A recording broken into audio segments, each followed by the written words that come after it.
Hey guys, I have added a document here for you with a little bit more information on how to do and structure your introduction paragraph. So I wanted to walk you through it a little bit. So I want to give you a number of strategies for how to write an effective introduction. I am not going to read all of this word for word to you, but I've given you the document there. And if anything feels unclear or you want more information, go in there and read a bit more about it. So first of all, you want to start your introduction broad, but not too broad. I always kind of imagine like an upside down triangle. Kind of looks like an upside down triangle. You know what I'm trying to say, right? So we're starting wide at the top and then we're going more narrow as we get to the bottom. We're opening up the conversation broadly and then we're zooming in to our main point that we're going to use to control the rest of the argument, which is our thesis. We want to provide relevant background information, but don't actually start your real argument. So you're not going to include a bunch of quotes from Gladwell where you're starting to back up your argument. This is not the place for that. You want to introduce to us what you're going to talk about and then get into those details a little later. You want to make sure you have your thesis. This goes without saying, even though I'm saying it. You need to have a thesis. It should be generally the last sentence of your introduction. And this is the point that you're working up to. You're giving us this background and this context so that you can make this statement and it makes sense to us. And we have a little bit of a context for why you're making this argument that you are. Provide only helpful, relevant information. So sometimes folks feel really confused about what to do in their intro, and I'll admit that they're tough, right? They're tough to figure out exactly how you want to structure this. Don't just put in a bunch of random stuff to fill up the space. Don't do it, because I'll notice, okay? I've seen a lot of intros that look like that, and I know what they look like. So don't just put in information that you're like, oh, I read Gladwell, and Gladwell, this 10,000 hours thing, that reminded me of this time when I was a kid when I had a bunch of hours to... No, don't go into a whole thing unless it's going to help your argument. You can tell a story from your life, and I'll talk about this in a second, but make sure that it helps to support the argument that you're trying to make, not just filling up space.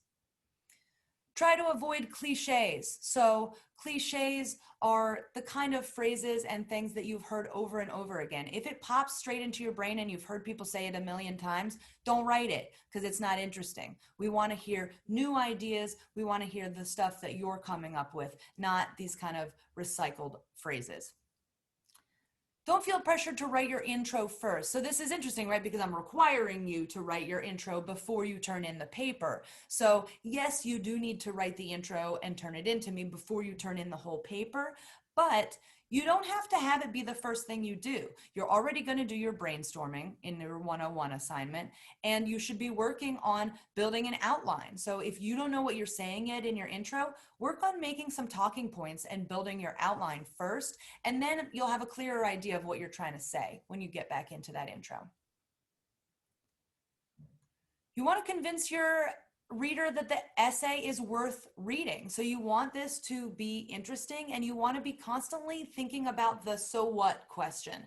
This should always be in the back of a writer's mind. So what? Why does your reader care about what you're talking about So make it interesting for them. And the more invested that you are in it, the more invested your reader will be. This number 7 here, this is a really key one. Open with something that will draw your readers in. So this is what we call your hook. You've probably all heard of this, right? The hook, you get your reader, you get their interest. This is a list of examples of things that you can use as hooks, or types of things that you can use as hooks with examples. So this whole paper is using Frederick Douglass as an example, who was a freed slave. He was a freed slave and then he got his slavery and then worked for the liberation of other slaves. So when they're talking about Douglass throughout here, that's what you're going to be seeing. So you can start with an example, something from your life, or something maybe that you learned about Gladwell, or something that is an example that helps to support the larger argument you're going to try to make. You want to have a provocative quotation. So something that, or this is another option, is to have a quotation. You could grab a quotation from the book and use that to reel us in and get our interest. You can start with a puzzling scenario. So something kind of strange that we ought to think about that might introduce this argument. Or an anecdote. Like I said, an anecdote is a story from your life. So this can be a story of something that happened to you. And this is an option that a lot of my writers really like to choose. They tell something that connects to their life and then connect it directly into what the author is saying. And another option is that you start with a question. So why does it take 10,000 hours? Or why do some people think that it takes 10,000 hours to be able to achieve mastery at something? Don't use that exact question, right? But what I'm saying is you can start with a question and pique your reader's interest in that way. So I would definitely go back and look at this list and choose one of these as your opening hook. Here are a couple examples of good intro paragraphs. Again, I'm not going to go through all of them, but you can go back to the doc and look at them. One thing I'll point out, it's kind of a bummer that this is broken like this on the page, but we'll deal. So we're looking at this first paragraph. The debate over athletes' use of performance-enhancing substances is getting more complicated as biotechnologies such as gene therapy become a reality. So this opening line is just bringing us into the conversation and saying, all right, we need to be talking about this because this is becoming real. This is becoming important for people's lives. So let's look at the next line. The availability of these new methods of boosting performance will force us to decide what we value most in sports. Displays of physical excellence developed through hard work or victory at all costs. So this intro paragraph is already setting up that there is an argument, just like they're talking about in They Say, I Say, where you need to be responding to something. This intro paragraph is responding to the fact that these new kinds of, drugs are able to, this type of biotechnology is able to change the whole field of what we think of as sports. So they're giving us that background. And this is what I really want to point out to you, giving us some kind of context or explanation of what others have been saying, which is, again, exactly what they say to do in They Say, I Say. Talk about what's Gladwell's point? Where is he coming from? What have other people thought about what success is? This should go along with your initial brainstorming activity that you did before you even started reading. What did you think that success meant? And what do you think, how has that changed now? And that'll lead us into our final sentence of that intro paragraph, our thesis. Here's the one that they have here. Athletes who use any type of biotechnology give themselves an unfair advantage, disrupt the sense of fair play, and remove the human element from the game.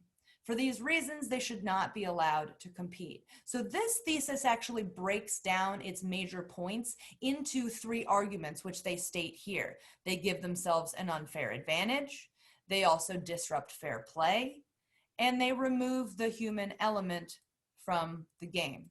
So you are not required to do this in your thesis, but it's a very nice way to go about it. If you know what your main arguments are that you're going to be making, you can say them right there in the thesis. And that way your reader is able to really clearly follow your argument and know exactly where you're going to be going. So again, you can take a look at these other examples of hook, background, thesis. That should always be your order for your intro: hook, background, thesis. Then here's some examples of less effective introductions. So a placeholder introduction is when you are just filling up space and you're not saying anything interesting. So I'll show you some of these examples down here. Again, we're talking in the context of Frederick Douglass. So slavery was one of the greatest tragedies in American history. There were many different aspects of slavery. Each created different kinds of problems for enslaved people. The thing you need to remember about your thesis is that it needs to be arguable, something that somebody could come and sit down at the table with you and disagree with, and you will have a conversation, right?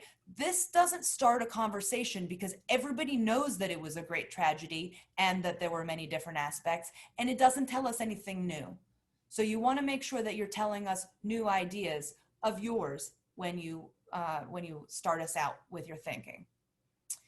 The restated question introduction is another one. So here's where you're just kind of re-saying what I asked you. I asked you your opinion on this 10,000 hours idea, and you're just kind of regurgitating that same point back rather than starting to make arguments about it as well. The Webster's Dictionary introduction. This one, be afraid, be very afraid. Don't ever do this one. Do not define words for me. Don't tell your reader that 10,000 hours, and this is what an hour means. That's a dumb example. But don't go and define words, because your reader, you should assume that they can go and look up any word that they don't necessarily know. And that's not the point of your work as a writer. Your point is to make an argument and that your reader can follow, not to just tell them the definitions of words. All right, so here's define slavery as the state of being a slave, the practice of owning slaves. No, we don't need to know any of that. We got it. The dawn of man introduction. This is when you kind of make these grand statements. Here, look at our example. Since the dawn of man, slavery has been a problem in human history. All right, I mean, yeah, this is true, but again, it's not adding really new information. It's kind of doing that cliche thing, and it's not really presenting your argument. And our last one here is the book report introduction. Here's where you're just kind of like throwing facts at us, but not really saying a lot. Frederick Douglass wrote his autobiography, Narrative of the Life of Frederick Douglass, an American Slave in the 1840s. Could I have looked this up on Wikipedia? Yes. It was published in 1986 by Penguin Books. In it, he tells the story of his life. Could I look it up on Wikipedia? Yes.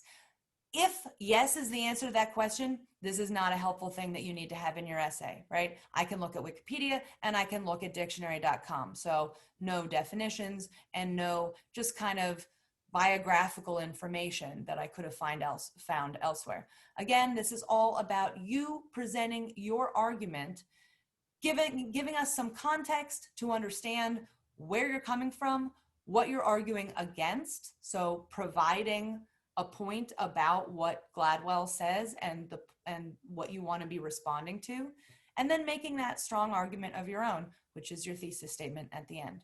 Let me know if you have any trouble with this. We can always go through several versions of it. You're going to turn in your assignment, but I'll give you comments, make sure you read them, and then you can give me another copy if you want to go over it before you turn in your final draft. Okay? Good luck.